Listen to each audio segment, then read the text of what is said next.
काय झालं? अरे माझा काय संबंध पैशांची?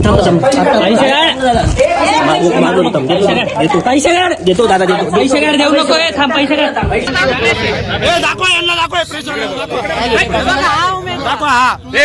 हा जो व्यक्ती आहे हा आमच्या इथे येऊन शासनाचं, महाराष्ट्र शासनाचं कार्ड घेऊन पूर्ण फोटो व्यवस्थित बघून घ्या.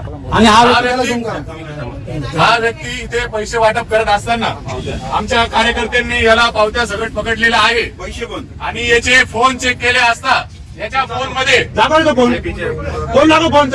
याच्या फोन मध्ये पोलीस डिपार्टमेंटच्या सर्व वरिष्ठ अधिकाऱ्यांचे नंबर असून हा सतत वेळेवेळेला 5-5 मिनिटांनंतर त्यांच्या संपर्कात आहे.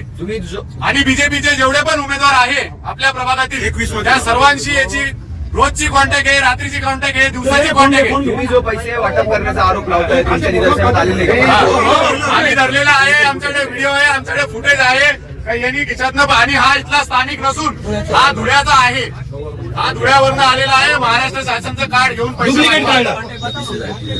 याच्यामध्ये बघून घ्या. तो पोलिसांच्या साह्याने तो इथं पैसे वाटप करत आहे. Jitendra Sapkale Nashik road PI, Anil Shinde PI Pachora, Shantaram घंटे नाशिक रोड अध्यक्ष, परत जयंत जाचक इथला उमेदवार आहे तो जयंत जाचक, प्रीतम संघवी यांच्या हे पोलिसांच्या मदतीने इथं गिरीश महाजनचे माणसं इथं पोलिसांच्या मदतीने इथं पैसे वाटप चालू आहे. इथं पुण्यात आहे.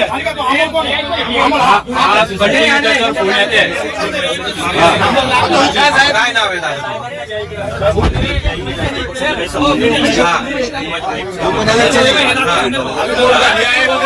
पैसे स्लिपा काढून पैसे वाटप चालू बघून घ्या. बघून घ्या स्लिपा चालून पैसे वाटप चालू आहे. बघा खिशात नका करू. प्रेमने बसत ना मागे सरकारने. माझे वैयक्तिक आयुष्य तुम्ही का पडताय? माझे वैयक्तिक कोण आहे? माझ्या भावाचे कोण आहेत? हॅलो दादा, माझा काय संबंध कशाशी? हा इथं बोल ना. बघा हे बीजेपीच्या माणसं पैसे वाटताना पकडले गेले. त्यांच्या कॉल लिस्ट मध्ये उपनगरचे पीआय जयंत शिरसाट, किशोर काळे सर एसीपी नाशिक, शांताराम घंटे बीजेपी अध्यक्ष नाशिक रोड, प्रीतम संघवी यांच्या थ्रू हे बीजेपीचे लोक पोलिसांच्या मदतीने पैसे वाटप आहे. त्याच्यात जयंत जाचक उमेदवार प्रभाग 21 चा उमेदवार हा पोलिसांच्या मदतीने हे पैसे वाटप करू राहिले. हॅलो बीजेपीच्या माणसांचे फोन चालू अजून. गिरीश महाजनचा माणूस या गिरीश महाजनचा माणूस या अमोल भाऊ कोण येतो नाही बोलणार ते. सुशिक्षित घरातल्या सुद्धा हे काय नेमकी याची सत्यता काय? काय सांग. तुझं ओरिजिनल नाव काय? नाव सांग. तुझं नाव. ओरिजिनल नाव काय? तुमचं ओरिजिनल नाव सांगा दादा. तुमचं नाव तर सांगा. मी माझ्या वैयक्तिक कामानिमित्त. तुमचं नाव काय? तुमचं नाव काय? अरे एक मिनिट थांबा ना तुम्ही. मला पाणी द्या. तुमचं नाव काय? केव्हापासून मला त्रास होतो दादा. माझं काही तुमचं नाव काय? मी वैयक्तिक कामानिमित्त आलेलो. ठीक आहे ना. तुमचं नाव तर सांगा. नाव काय तुमचं? नाव सांगा. हे बघा हे कार्ड शासनचं कार्ड आहे. हे कार्ड तुमचं आहे? कार्ड तुमचं आहे? कार्डशी मला काही संबंध नाही. फोटो तू बघितले? पावत्या काय? एक मिनिट. तुम्ही वैयक्तिक कामासाठी आलात असं तुमचं म्हणणं आहे. तुम्ही कोणाकडे आलात कामासाठी त्याचं नाव सांगताय? माझं एक वैयक्तिक पोलीस स्टेशनचं काम होतं. मी 2 दिवसापासून कुठल्या पोलीस स्टेशनचं काम? नाशिक रोडला. मग तुम्ही काय काम? काय काम? काय काम? माझं वैयक्तिक काम होतं. काय काम? काही तक्रार होती, चौकशी होती, जबाब होता. कोणत्या पोलिसांना? मग इकडे बूथवर काय करत होतं?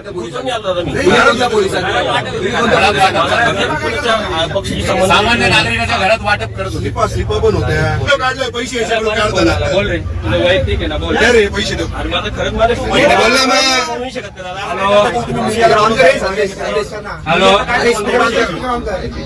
हॅलो बोलवलं मीडियाचा काय संबंध आहे विषयाशी? हा कोण बोलतोय?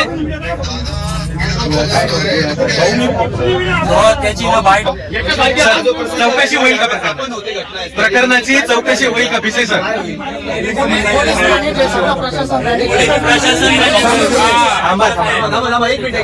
भिसे सर प्रकरणाची तक्रार दाखल होणार का आणि चौकशी होणार का या प्रकरणाची? पब्लिकचं म्हणणं आहे हा व्यक्ती पैसे वाटप करत होता. तरी जे कोणी कंप्लेंट देईल त्यांच्या तक्रारीवरून गुन्हा दाखल होईल. पोलीस स्टेशन मार्फत होईल. सर्व वरिष्ठ अधिकाऱ्यांच्या तिथे खूप गर्दी होती.